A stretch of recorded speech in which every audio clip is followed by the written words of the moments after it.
Depression Baby. Stories about growing up in Appalachia and other things too. With my dad, Ray B. Rogers.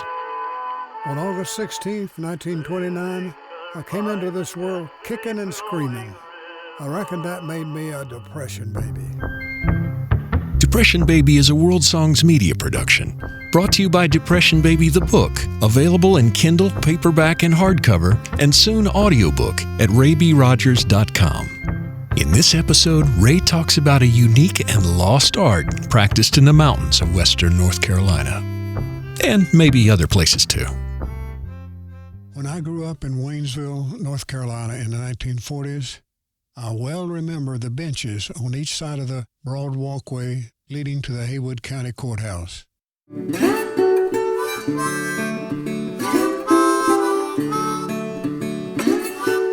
I strongly believe that those benches were placed there for the express purpose to encourage piddling.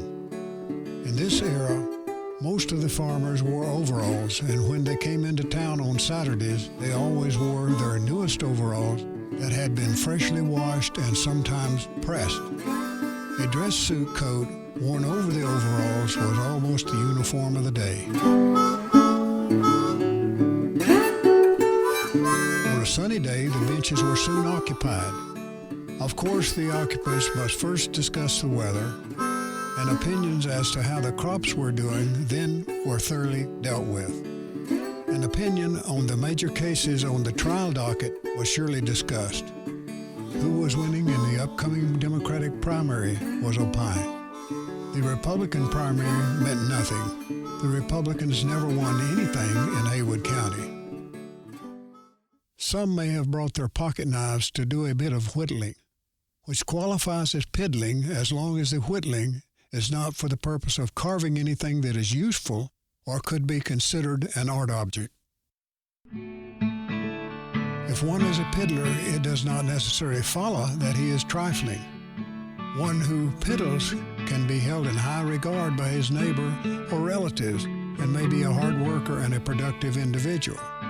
However, one who is trifling is not a productive person and is looked on with disdain by anyone who is productive. To be trifling means that the person is downright sorry, and even his mama has probably given up on him.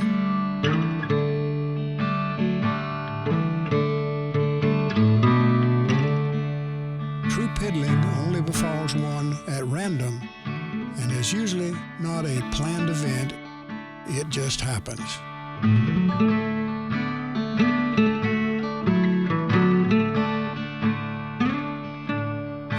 Herschel grew older, he liked to sit on a bench in front of his wife's hardware store, and sometimes he sat across the street on the courthouse benches. One day, while he was so occupied, the good Lord called Uncle Herschel's number. He must have been piddling, since he left so peacefully and did not fall from the bench when he crossed the bar.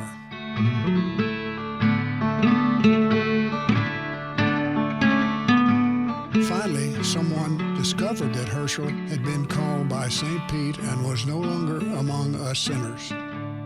Somehow I know that our uncle was soon issued a pocket knife that was always sharp, also a stick to whittle on that would never get too small to piddle with, and a bench that was always comfortable as the one that cradled him as he drew his last breath.